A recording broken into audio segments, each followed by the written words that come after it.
Unless specifically indicated otherwise, the content expressed are my views only and not necessarily those of Life Pro Asset Management, LLC. The content presented is in no way an investment advice, solicitation, or an offer to sell securities or investment advisory services.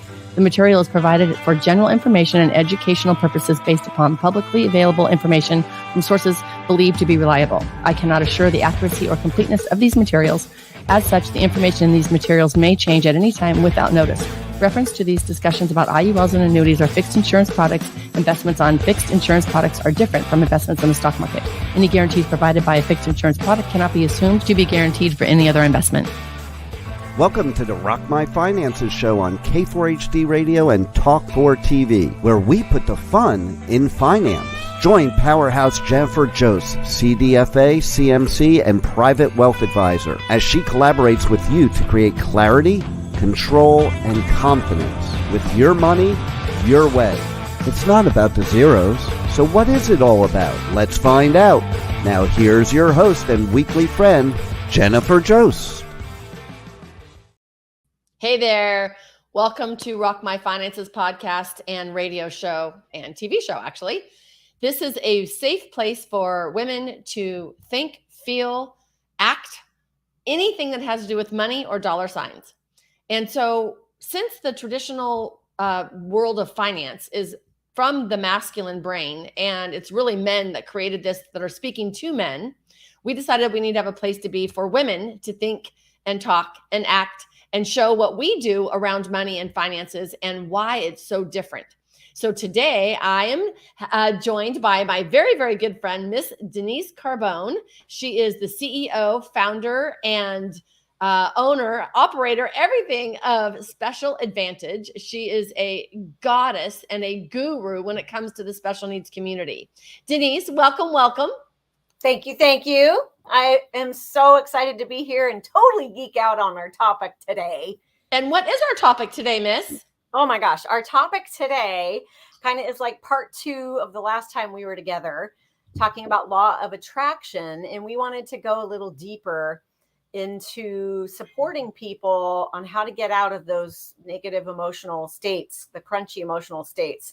So I believe, if memory serves me, that our topic is the emotional guidance scale and what to do when we are heading upstream versus downstream. Yep, I love it. Upstream is when you're climbing up the hill and going against the current. Mm-hmm. Instead of just being in the flow. We love to be in the flow, right? And when we're not in the flow, we get crunchy and irritable. Now, here's the trick. Paddling upstream instead of letting it go. Right, so letting it go. And the thing is, our society teaches us to go upstream. Mm-hmm. No pain, no gain without pain. Right. Suffer, fake it till you make it. Suffer through. That so everything that we've always learned is absolutely opposite than what we're going to talk about today. Right. I love it. Thank God, right? Okay, so Denise and I geek out with law of attraction and Abraham Hicks and all that. So look at the other podcast that talks about Abraham Hicks as well, because we believe that this is the foundation that we have to create the life of wealth and desire and joy and happiness. You can be in any place in your life and still not feel completely fulfilled. And so we always want to talk about what are we attracting in our life. Yes. Yay! Yes. Do believe that at least you and I are so aligned in this, and we don't always agree on stuff, which is totally normal with friendships, right? Or family members or whatever, but we are aligned that we can create our own reality and we can really do, be, or have what we want to achieve. It's usually just our own mindset or ourselves that are getting in the way, keeping us from getting to where we want to be, right? I love it. I love it. I had a teacher tell me this in 1994. And it was actually right after I lost my kids. And I was like, oh, no. You do not create your reality. Go to hell. I would have never created this reality. Of course not. Right. Right. And so she's like, just skip that law, that universal law. Let's just skip that law and have you keep going. There you go. Okay, I can do that. I'm going to pretend like that law is not going to be on the table right now, and I'll do the other laws. Right. I'll go with law of gravity, but I don't want to listen to that one. Yeah. Not even thinking that I can create any of that. I mean, and people even say, you know, well, how would kids create cancer and how would all that? And so we absolutely understand that it is more to it than just us. Yeah. It's more to it than just our brain, right? We come to it in a womb from a human giving us energy. Mm-hmm. We grew up in a childhood. That's a great question.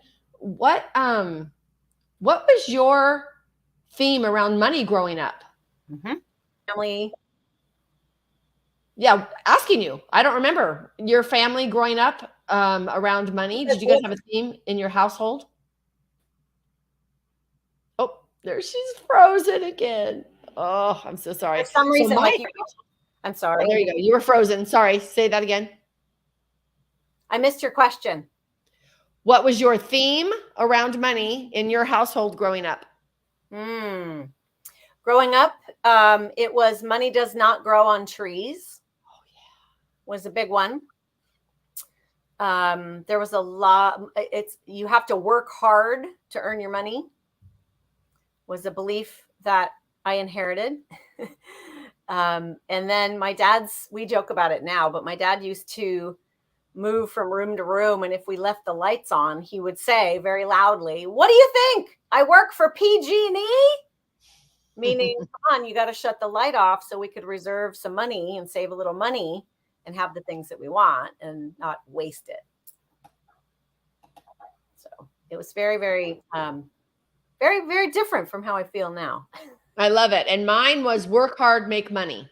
And we owned a business. They never took a vacation. It was 7 days a week, 365 days a year. I mean, I didn't know what any of that was throughout my whole life. Right. And that's what I did. And being a single mom,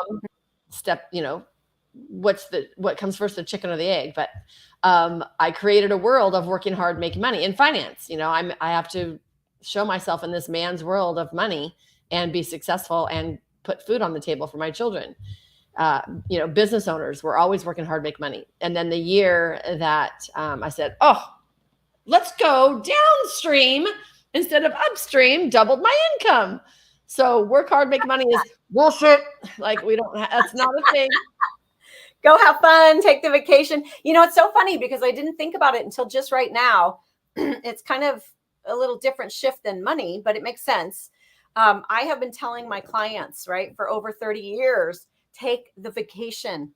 You need the vacation. Your children need the vacation. Get them out of the therapy office and go have some fun. And inevitably, the kids always make more progress when they take the vacation. And so it's the same kind of thing. You let go of the work hard aspect of it, or that you have to do it this way. You go out there and suddenly change it and you get lighter. You let go of the oars and you float downstream and things just flow and improve. That's awesome. I love it. And when we're in the flow, things feel sometimes, now I'm going to say they're amazing and I love it because when I'm in my flow, I know the decision. I know where to go. It's easy peasy. Like I literally am in the flow when I moved completely on the other side of the state. I'm in the flow when I make these huge decisions and I love that and it's easy. Right. And then sometimes when we're in the flow a long time, we're like, where's the other shoe going to drop? Because we're not used to being in the flow for so much, right? Have you ever experienced that? I have. I don't experience that a lot, but I did say that actually to my last boyfriend, Tony, at one point. I was like, okay, I'm waiting for the other shoe to drop here because it's like, it's too good. It's too good. What's going to happen? Oh, man. I think we've all done that at a certain place. Okay. Yeah. So on our last podcast, we were talking, like you just said, we can do or create our reality. Mm-hmm. And what we put out, we get back. Right. Mm-hmm. So that's just the basic law, right? Some people call it karma. Every religion calls it something, right? Right. And so when we put something out, it's going to come back to us. Mm-hmm. So when you tell your clients to go on vacation and they relax and have fun, so of course they're going to experience more relaxation and more fun. Same with us, right? When we wake up every day and say, okay, what's going to bring me joy right now? Yes, I have to follow my calendar. However, what's going to bring me joy in between that? As Petalin says, where's the space in between? Find the space between the raindrops, which I totally love. Right. Right. And we need to slow down to be able to do that. So how do we find the joy and stay in it? So what would be like maybe your morning routine, Denise, that gets you started in the morning? Well, the first thing I do when I wake up is, my go-to phrase is my day, my way. Ooh, that's good. Sets me up for the tone. And it reminds me that I get to choose how this day is going to go. Right. I've just slept however many hours I slept, sometimes it's shorter than others, and I quieted my mind. I stopped thinking about all of the crunchy, crappy stuff that might have happened or carried over from yesterday or earlier in the week or whatever. So today it's like the reset button, my day, my way. And I think about, well, what do I want today to be like? Maybe set an intention or a word. And that's usually kind of how I wake up. And then, as you know, I do start off with an Abraham Hicks YouTube video or 3, as I do tend to gravitate towards those.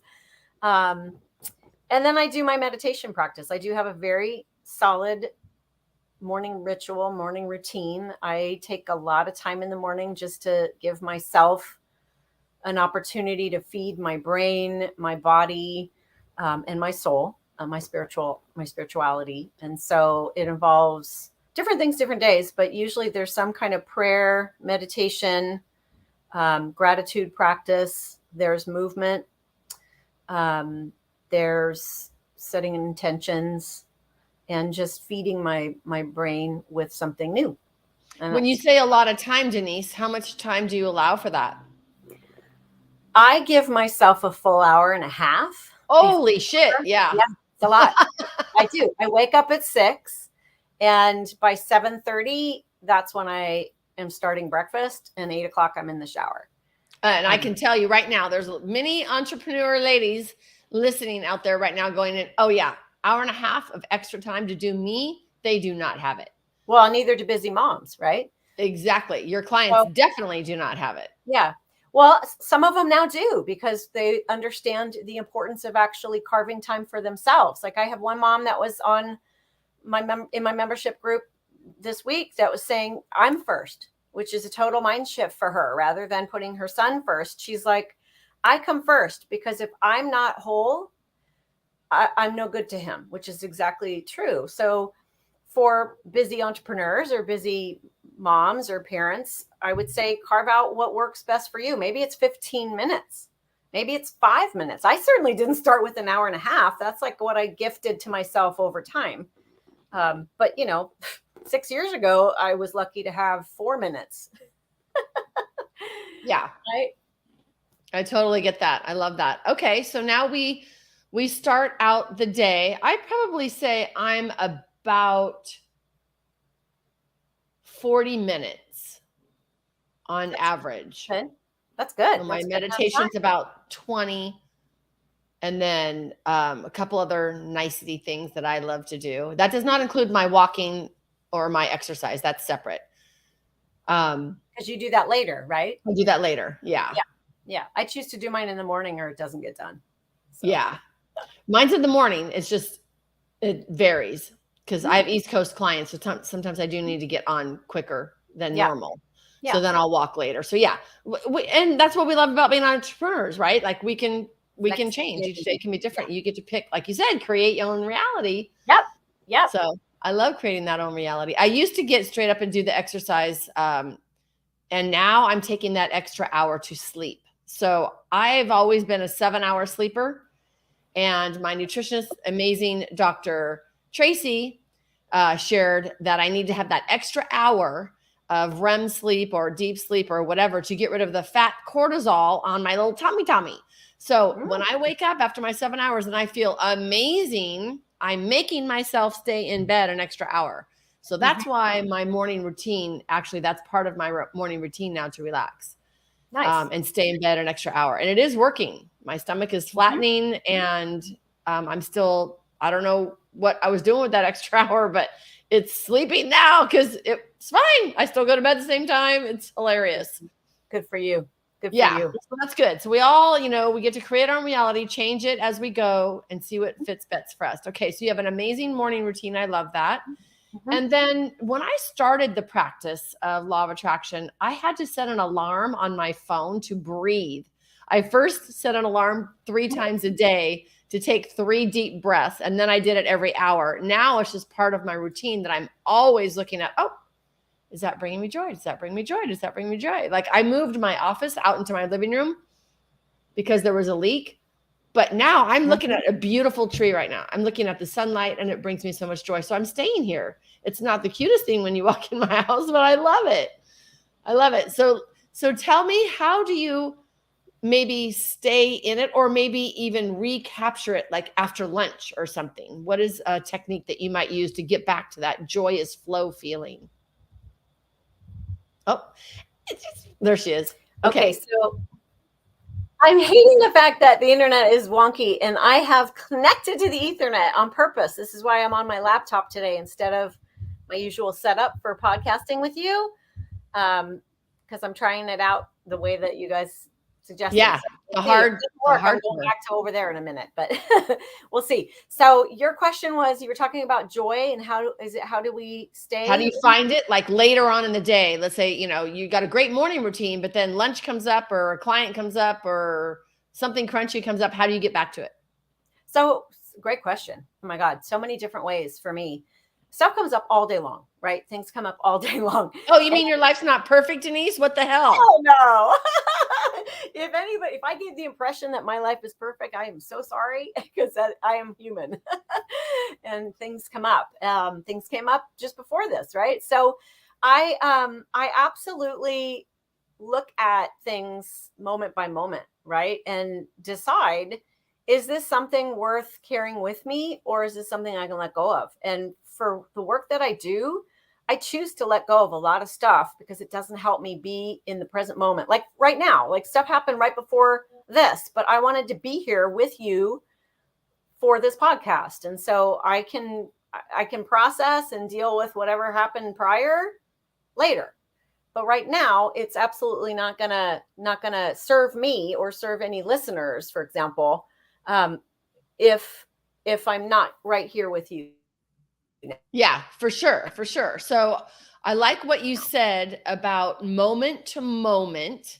I'm a good, big. That's one thing. Like, let's get a little wonky. I'm doing what he's telling me to do, so we can kind of. Okay, good. But the other thing too, I mean, we're here because we wanted to talk about this scale, right? And I do use it. It's something I'm going to show you, and I'll describe it for the people who are listening today. Okay, so we're going to show you the emotional scale yet, right here. Not the one that Juan's going to show us yet, but this is what I kept in my wallet. Oh, that's hilarious. No, from 2017 when I first learned about it. This is the piece of paper with the emotional guidance scale on it. Okay, this piece of paper has gone through hell and back, girl. It is like literally looks like it has gone through the wash, although it has not. It's just because I've pulled it out so many times every day, multiple times a day when I was first learning this to go, okay, I'm feeling something and it's not joy. What the hell am I feeling? I need Oh my God. Wait, you just hit on something.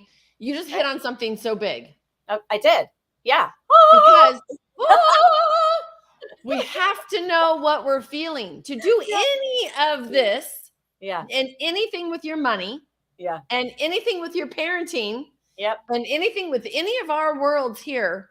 Yep. We have How about the to F know word? the F word. Exactly. We have to know what we're feeling first. So for you to bring up the emotional scale, anybody can Google it anywhere. We're going to share it as well. But she has a printout from years ago that she carried around with her. I love it, Denise. And I did this with my kids. And I did this with my kids growing up, Journey and Parker. But it's the one that we're going to show you today. It's well loved. Okay, awesome. But awesome. And so we did this all the time. We called it iMessages way back when, right? How do you feel? So it's, I feel mad that you took my comb or whatever. I feel angry that, you won't let me go first. Whatever, like little kids, like all the way. So they my family all laughed at me. Your kids are like ridiculous with their feelings, but we taught them feelings all the way from the beginning. And That's I awesome. forget that our age was not taught that. So we have to go back and learn what we're feeling. Right. So that's awesome. There are like 4,000 words to describe our feelings. And the majority of the people walking the planet use under 100, like more like 10. Yeah, I would say I don't even know 100. I mean, mad, sad, happy, There's like 8. There's not a lot, but there's so many different ranges because angry could be miffed, pissed, furious, right? There's many different ranges of angry, for example. And I think that for me, that was the very first part of this was I really wasn't coming from a family like yours where I was taught to talk about my feelings. My mom and I talked about feelings, but it wasn't something that we openly discussed as a family or even with people in my world. And so just being able to identify my own feelings was really helpful for me because you can't go anywhere. You can't go up in the emotional scale to a better feeling thought unless you first identify where you are. And honestly, I didn't even recognize that, for example, depression or sadness is one state, right? I mean, everybody knows about that, but like that anger is a state above that, getting you out of depression. And so, in my household, it's like being angry was something that you wanted to squash. So don't be angry. Like you got to get out of that really fast. And so if you're sad and you're told to get out of anger, you go right back to sadness. You don't go up until you're capable enough to process your emotions. And then, anyway, we could talk about this stuff deeper because I think it's worth. No, that was really, really good. Like I teach my clients this stuff and. Yeah, no, that was really good. So our society accepts anger more than depression, sadness, pity, or despair, right? Yeah. So and as a human being, we accept anger easier because we're in action around anger. But below anger is despair and depression and sadness. Our society is not that great with that. We'd much rather you be in anger. And then as little girls growing up, you're not supposed to be mad. No. And you're not supposed to talk until children are not seen until they're spoken to or whatever. Yep. Children are seen, but not heard. There you go. That's why I was putting the two together. Yeah. The other one I grew up with. Yes. Total. Children are seen and not heard. And you only speak when you're spoken to was mine. So when we are mad about something and we're told not to feel our feelings or share our feelings, then we don't get to go up the scale. We go down the scale to sadness or depression. And so no wonder why we get so frustrated because we don't even know how we feel. And then once we do, we don't know how to express it or get it out of our body. Right. And it can get stored and become body pain or, illness, cancer. I mean, all kinds of horrible divorce. Stuff. Yeah, right. Addiction, compulsion, overspending, overeating, right. Fill in the blank here. Sexing, sleeping around.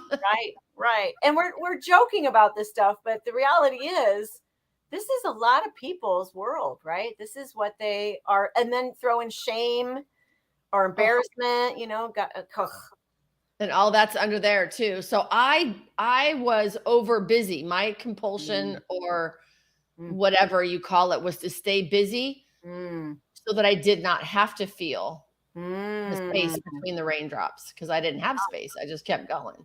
Got it. Wow. So that way I could run from the feelings almost. And it did work for a long time. And all it did was all gather up into a great big ass mess and then hit you all at once. So it's not the smart thing to do. No. So in order to feel our feelings, to know what we're feeling, slow down. Yeah. Is there any other way besides just slow down and give it a minute to actually think or feel something?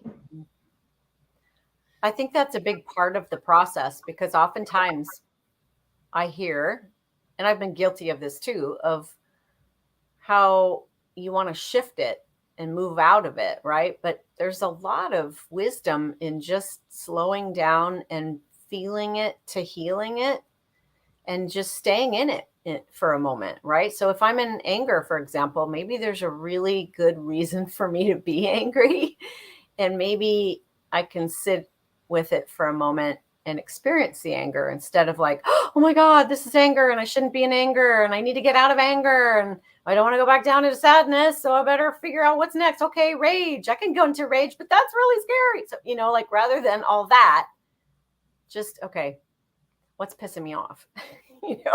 What's behind this? And just allowing some space to figure out what it is that I'm angry about. Is it about what is it in myself that's triggering this anger, right? Because it might be, that person that's in front of me. I could easily blame that.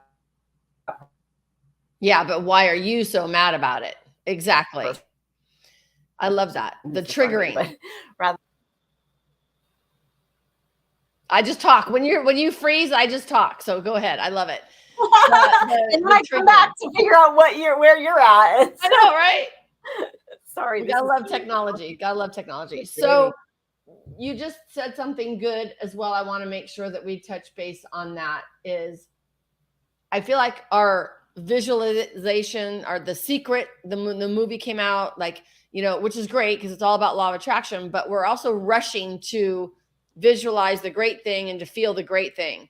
Mm-hmm. When actuality, we cannot go from despair to joy. Hell no. You just can't go straight there. And so then what do we do as women, especially, as we feel shame because we can't get out of it. Right. So then that just digs us in our depression deeper. Mm-hmm. And so forget the rah, I don't know what you want to call it, because I'm part of that community, which I love, the self-improvement community, right? And our diagnosing ourselves. And yep. Right? We love all of that. Good old Tony Robbins. Got to love us some Tony Robbins. Mm-hmm. And at the same time, we have to have space to feel what we're feeling so that we don't have to keep doing the same thing over and over again. And then I want to add one more thing to that. Get help. Reach out. 100%. Get a friend. Find a mentor. Get a coach. Mm-hmm. Sometimes we don't want to slow down and feel those feelings by ourselves because it's really scary. And that's okay. Right. That's okay. Like I literally will reach out to Denise and say, okay, bad day. Mm-hmm. So she's on cue of this is a bad day. And then it's like, okay, do you need me to be your bucket to give me all your crap? Right? Or do you want me to send you love? Like, what do you need? What do you need? Sometimes it is that you need to just verbalize it and get it all out. And sometimes, which I just did, was that last week? I think I just did it like a week ago. Mm-hmm. And I was like, ah! And then she texted me today something about it. And I'm like, oh, I forgot all about that because I got it all out. Yeah. Right. Now she's smart about putting her bubble around her so that my stuff doesn't go on to her. So that's that brings us to another thing. When we're with someone else, how do we keep someone else's feelings to not attaching to us? Yes. Oh, that's so important. I don't know how to do that one. Yes, you do. And I remind you, you do. You actually do it very well. And sometimes you're human and you forget, right? Like we all are, because it's a muscle. I think of it like it's a muscle we need to learn to stretch. And I'm working on it too, right? My lesson in my life has been to learn to use her voice, y'all. And it cut out right when she was supposed to say her voice. That's freaking hilarious. Voice and miss out. Yes, my voice. And when it pauses at that dramatic moment, I can come back. Yeah, right. So when someone's really like, as a coach, if it's my client, I absolutely 100% know how to pop them out of their problem box, right? I'm not going to let a client of mine stay stuck and just vent and vent and vent and vent in their problem. That's not going to serve them, right? So I know tools to help them. If it's a friend, I'm going to be a little bit more, I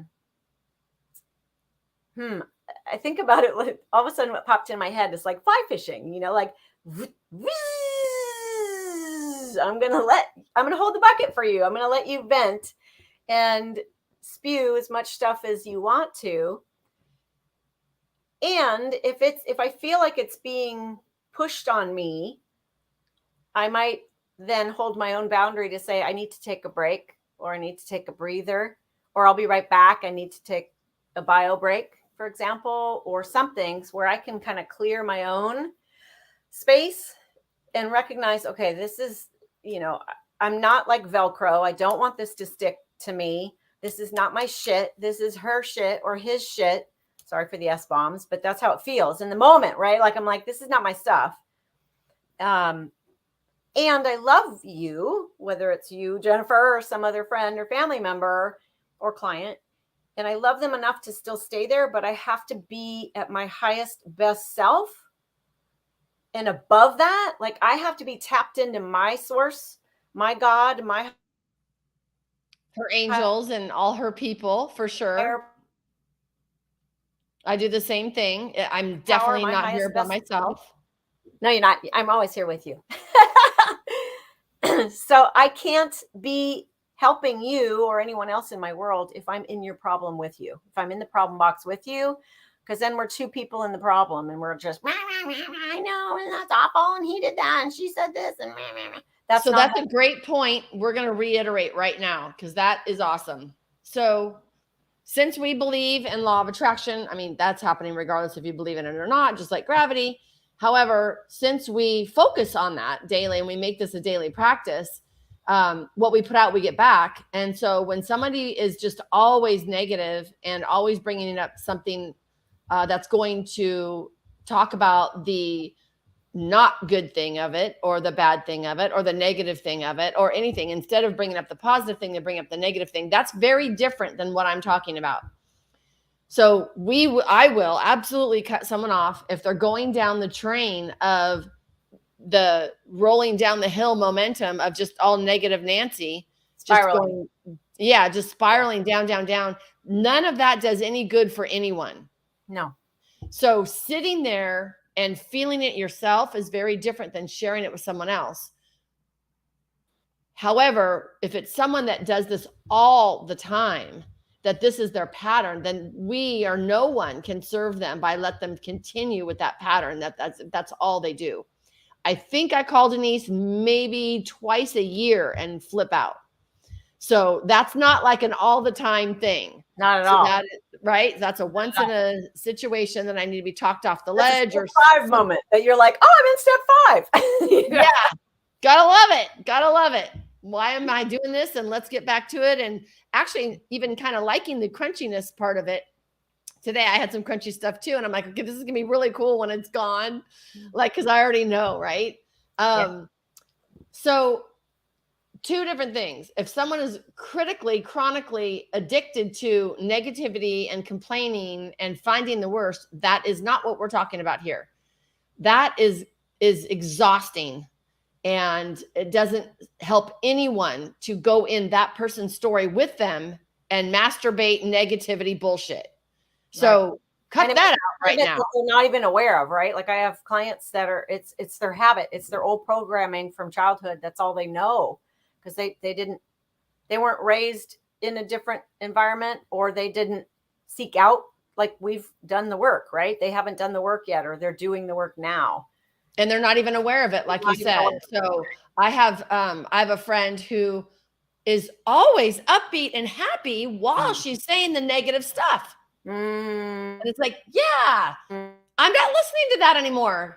Tell me something good about that. Even though you're smiling and upbeat and happy. Mismatch.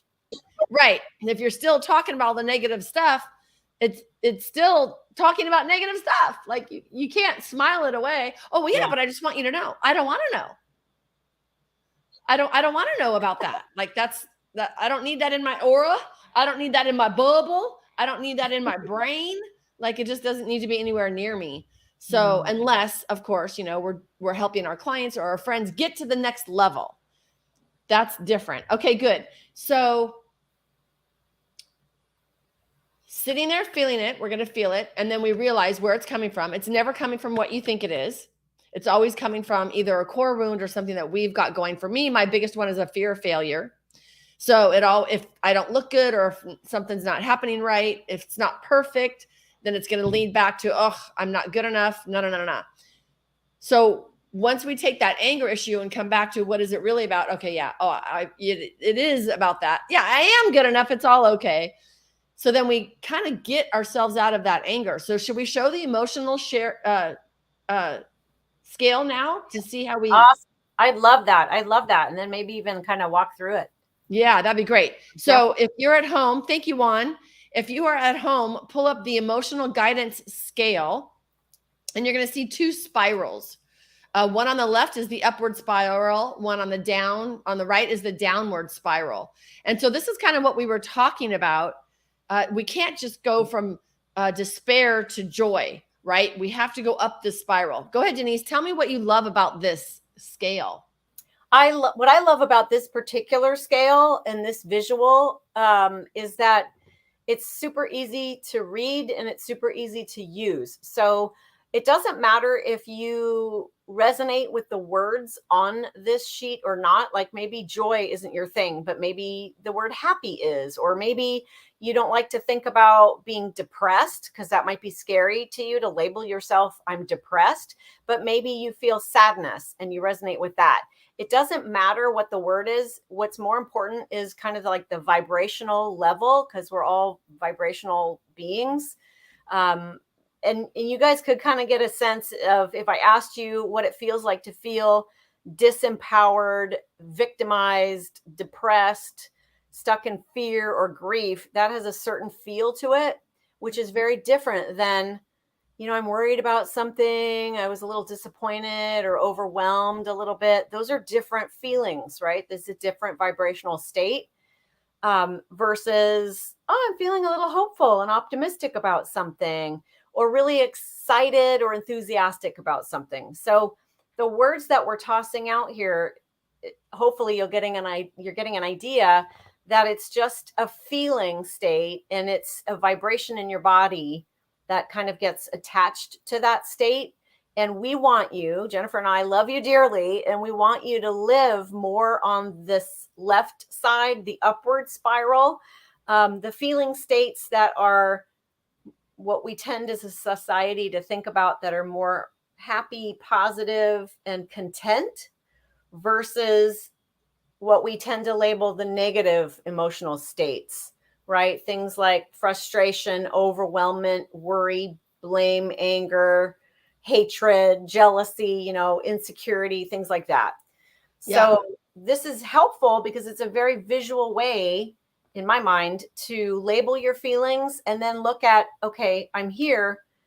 I'm not going to be able to go all the way up to joy, happiness, empowerment, freedom, love, appreciation right now. But what can I do to get myself up one notch up, one state up? And on the sheet, if you're seeing this visually, there's between 1 and 22 states. So your job for that day or that afternoon or that week or whatever it is, if you've been in it for a while, maybe for a week, is to move up one notch, right? Or 2 notches, just so you kind of get the momentum of getting you into better feeling states. I love it. So I'm going to just say them real quick, starting from 22 at the bottom. 22 is fear, grief, depression, powerlessness, and victim. 21 is insecurity, guilt, and unworthiness. 20 is jealousy. 19 is hatred or rage. 18 is revenge. 17 is anger. 16 is discouragement. 15 is blame. 14 is worry. 13 is doubt. 12 is disappointment. 11 is overwhelm. 10 is frustration, irritation, or impatience. I'm never that. 9 is pessimism. 8 is boredom. Then we have to more of the positive things. 7 is contentment. So if we can at least find contentment, we can go up from there. 6 is hopefulness. Yeah. What? Or satisfied. Or satisfied. Contentment or satisfied. 6 is hopefulness. 5 is optimism. 4 is positive expectation or belief. 3 is enthusiasm. 2 is passion. 1 is joy, knowledge, empowerment, freedom, love, and appreciation. So like you were just saying, you can't go from fear, grief, depression, number 22, all the way up to number 1, which is joy. We have to go up each rung. Okay, so I liked how this was. I didn't realize this because I'm not a jealous person. So 21 is insecurity and guilt. 20 is jealousy. 19 is hatred and rage. So jealousy is worse than hatred. Yep. Wow. And then we have revenge and then anger. So a lot of us live in yep. I know, right? Yeah, that's crazy. And I watch people go through these stages so quickly because it can happen. I mean, you could actually go from 1 to 6 above pretty quickly with just a thought.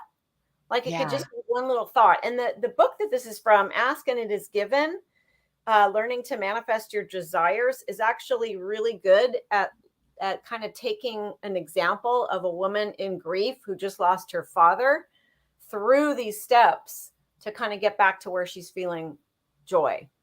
I love it.